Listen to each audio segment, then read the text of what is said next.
Mees, kui YouTube veel üks kord f***ing disable'ib mu kommentaarid ära, sest et ma näen liiga noor välja. Igal juhul, tere mängurid, siin on Sepik. Viimased aastad olen ma teinud tänu suurtele muutustele enda setupis iga aasta setup touri ja juhtumisi 2021. aasta sellest ei erine. Olen teinud paraja overhauli enda tervele setupile ja siin-seal teinud mõningaid suuri muudatusi. Lisaks arvan, et võiks ka see aasta näidata enda muusikainstrumente, sest et miks mitte. Tahan ka, et te teaksite, et at this point ma teen neid setup toore põhimõtteliselt täiesti enda jaoks, sest et väga lõbus on vaadata tagasi ajas ja näha täpselt, kus mu setup oli ja kuhu ma nagu tulnud olen. Kahjuks ma ei teinud setup toore 2018 aastal ja niimoodi, sellepärast et ma teadsin, et mu setup on trash.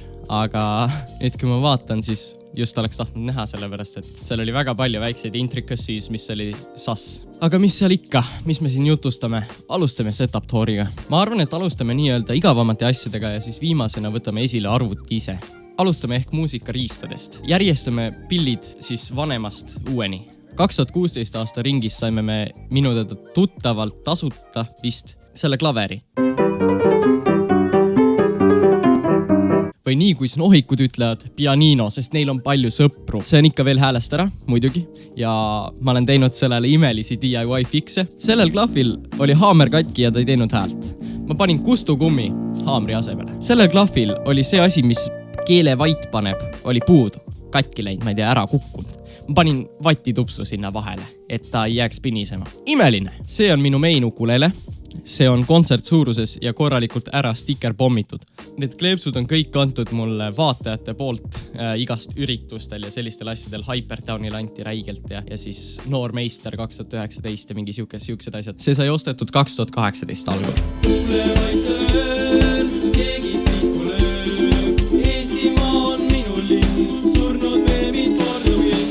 Siis on mul ka see soprano ukulele, mille sain tasuta muusikaõpetajalt 2018. aastal. Kuna keegi väike geenius mõtles, et oleks hea idee lihtsalt pill katki visata. Ma parandasin selle ära ja see töötab tegelikult väga hästi ja kõlab üllatavalt hästi.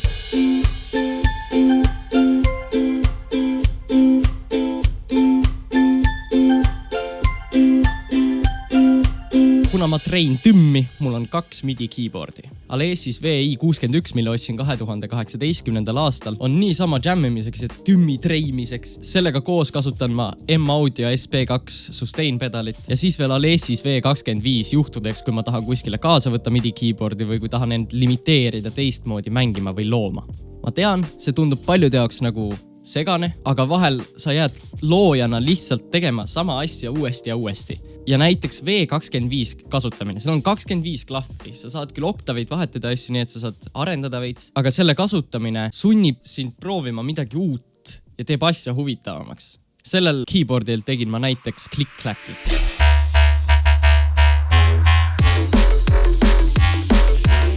Pean siinkohal tänama oma naist, sest et selle MIDI sain ma 2019. aastal jõuludeks just tema käest. Vaid 3 kuud enne neid samu jõule ostsin sõbralt 15 € eest western gitarri, millel oli puudu üks keel ja headstock oli katki ja kinni liimitud. Aga see kõlas ülihästi, nagu ülihästi. Ma kasutasin seda suht tükk aega, senikoha kuni see kukkus ümber ja headstock went kaput. Selle gitarriga rekordisin ma näiteks Jannu laulu.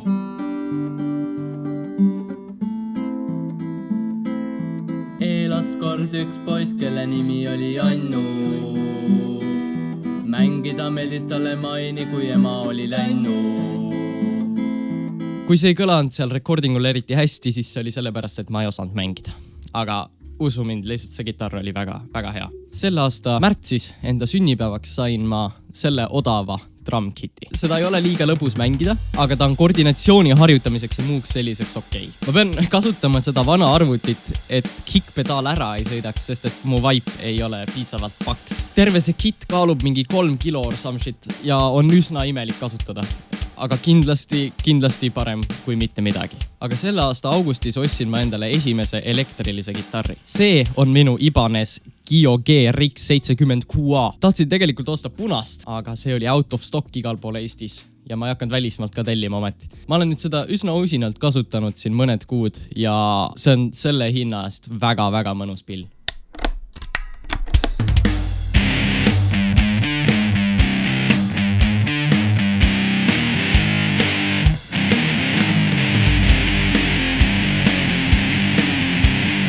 aga see peaks pillide poolelt hetkel kõik olema. Okei, segan vahele. Mul oli see video tegelikult fully edited, rendered ja YouTube'i uploaditud ka, lihtsalt mitte public, aga just paar päeva tagasi ostsin ma Ibanez RGA 42 FM elektrilise kitarri ja see on haige pill. See on nii mõnus mängida ja see on väga hot, väga seksikas pill, aga lähme video juurde tagasi. Liigume setupi enda juurde.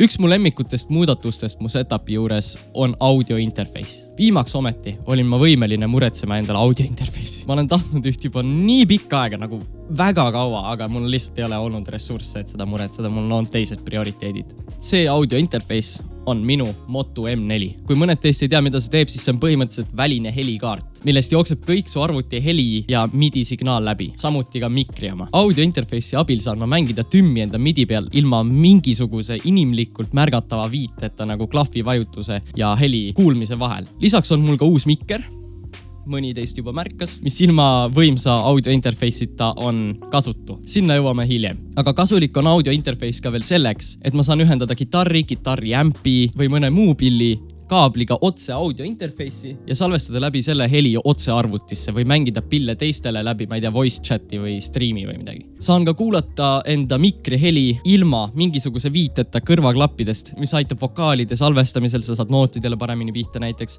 Audio interface'i abil saan ma ka kasutada stuudiokõlareid või muud säärast, mis kasutab RCA-d või 6,35 mm otsikut. See on minu uus mikker. See on loomulikult legendaarne Shure SM7B. Seda kasutavad väga paljud sisuloojad, keda ehk sinagi vaatad. Ma saaksin näideteks tuua Dark Viper AU, Leon Lush, H3 Podcast, Corridor, Pyrocynical, Donut Operator, Andrew Huang, Will Nee, Joe Rogan, Seth Everman, Nick Nocturnal ja paljud teised. Ja on ka väga häid põhjuseid, miks nii paljud seda kasutavad. Selle saab Eestist kätte ligi 400 euroga ja selle eest sa saad väga usaldusväärse ja professionaalsel tasemel heliga mikri pikkadeks aastateks.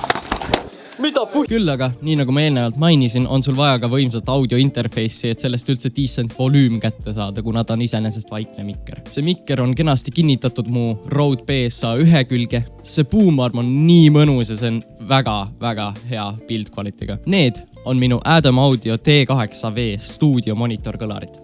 Oli lõpuks ka võimalus Minioni kleepsudega Trusti kõlaritest vabaneda ja proper helisüsteem asemele panna. Tegelikult tahtsin algul KRK Rockit RP8G4-sid, aga need olid pikka aega out of stock ja Progear, olles see alfa, kes nad on, pakkusid mulle sama hinna eest kallimaid T8V-sid. Need kõlarid on ulme head ja see heli kvaliteet on tõesti jõhker ja ma ei osanud arvata, kui hea heli võib tulla välja nii kallitest kõlaritest. Küll aga, see pole sponsord ega midagi. Kui helitehnikat või muud säärast osta, siis ma soovitan soojalt Progeari. Neil on alati üliodavad hinnad ja klienditeenindus on lihtsalt nagu next level. Need kõlarid istuvad kenasti minu Gravity SP3202 statiividel. Need on minu audiotehnika ATH M40X-id, mis on samuti Progearist ostetud, nagu paljud teised asjad siin setupis. Ma ei hakka kõiki välja tooma muidugi. Neid ma olen nüüd juba 2 aastat kasutanud, kui ma ei eksi. Mul ei ole mingeid complainte. Väga head kõrvaklapid. Ma vahetasin küll aga ära vahepeal earcupid.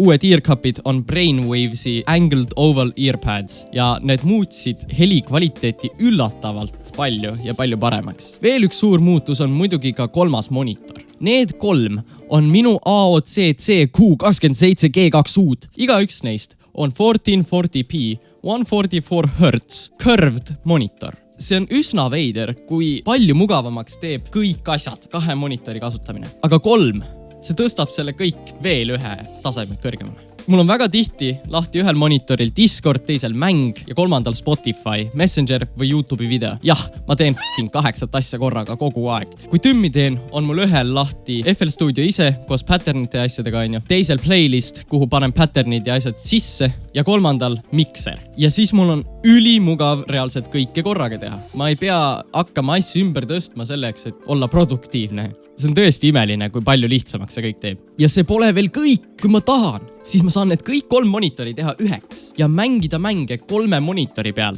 7680 korda 1440 resolutsiooni peal. See on mind-blowing, kui mõnus on istuda nende keskel, eriti veel siis, kui Nvidia Surround peale panna. Hiir, klaviatuur ja hiirematt on mul samad, mis eelmine aastagi. Hiir on Aula Ghost Shark, mida olen kasutanud vist 4 aastat järjest, kui ma ei eksi, ja see on tõesti hämmastav. Kui mugav selle kasutamine on, isegi kui see hiir on 30 €. Ja paljude arust on Aula mingi ülisketš firma ja värgi taga. Mina saan hakkama sellega, mul on nii mida te ütlete. Mulle meeldib. Mul on okei, mu klaviatuur on Razer Deathstalker Chroma, mida ma ei oleks elu sees ise ostnud. Selle sain ma tasuta enda isa käest, sest et ostis endale uue. See pole halb, aga see on haigelt overpriced. Nagu see on väga hästi kasutatav. Kõik on okei, aga lihtsalt see hind on absurd. Hiirematt on Overclockers UK Megamat 3 XL Elite. See on 120 × 60 centimeetrit. Ja enne kui me arvuti juurde jõuame, näitaksin ma teile ka enda rooli ja kaameraid. See on minu Logitech Driving Force GT. See on üsna ammu ostetud, aga sellega saab Etsis teha veokiga väga epic Ott Tänak moment.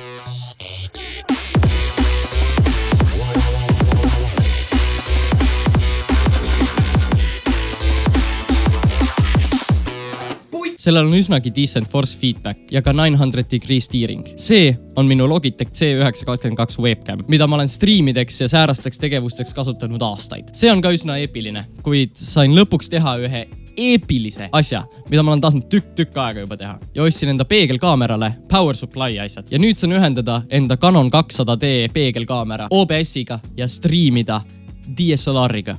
Ostsin just hiljuti ka 10–18 mm wide angle lensi ja nüüd ma saan actually ka siseruumides asjad kaadrisse mahutada ja saan professionaalselt vlogida. Aga on aeg liikuda arvuti juurde.